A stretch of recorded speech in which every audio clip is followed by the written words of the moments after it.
Chapter 3 Montgomerys Island. Late that evening, we saw land far out to sea, and the ship turned towards it. We were nearing Montgomerys Island. After supper, Montgomery and I stood outside, talking under the stars.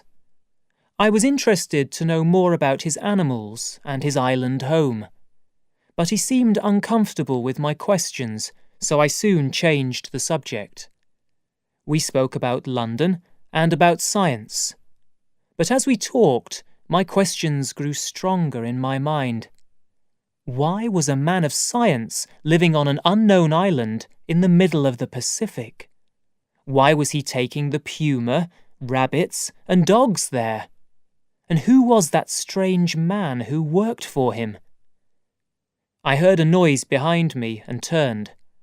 Montgomery's dark assistant was standing a few steps from us.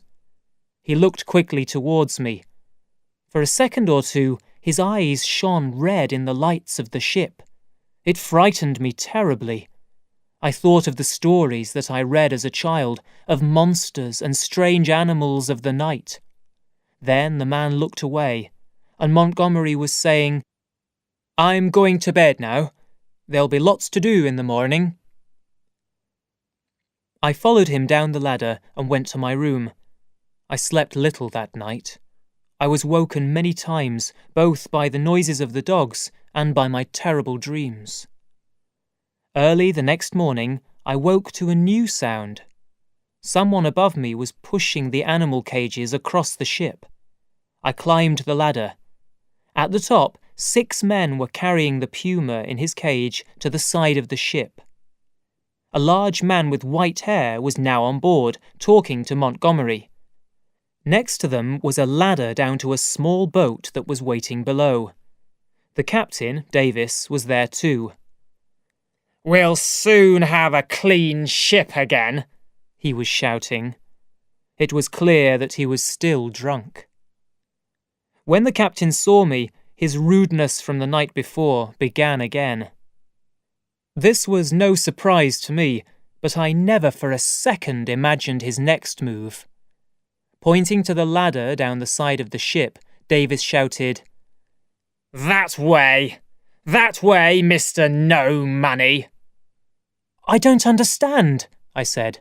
"What do you mean?" "I mean that we're cleaning out the ship. No room for Mr. No Money. It's time for you to go. That way, I say. That way." I looked at the captain in surprise. It was clear from his face that this was not a joke. But I was not too worried.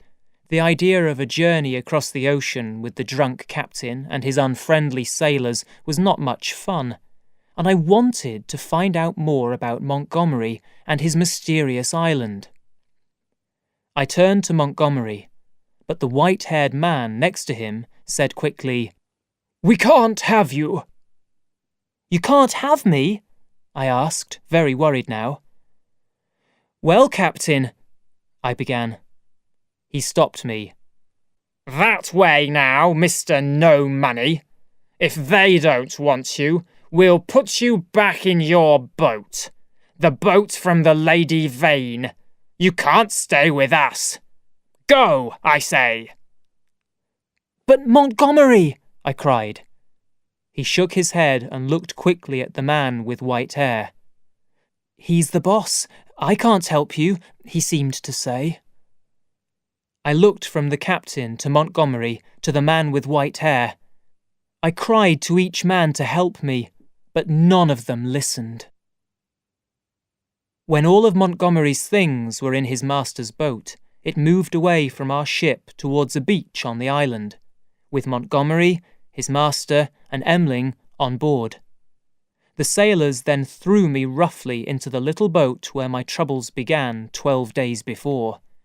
It was half full of water and had no food or drink on board. They pushed the boat out to sea. I lay in the water at the bottom of it, crying like a baby. Luckily, Montgomery's master saw me in my boat and changed his mind. He turned his boat round to help me. I stopped crying, but my need was urgent. With so much water on board, my boat was going down fast. They had no space for me. There were 3 men from the island in their boat, with Montgomery, his master, Emling, and all the animals and boxes from the Ipecacuanha.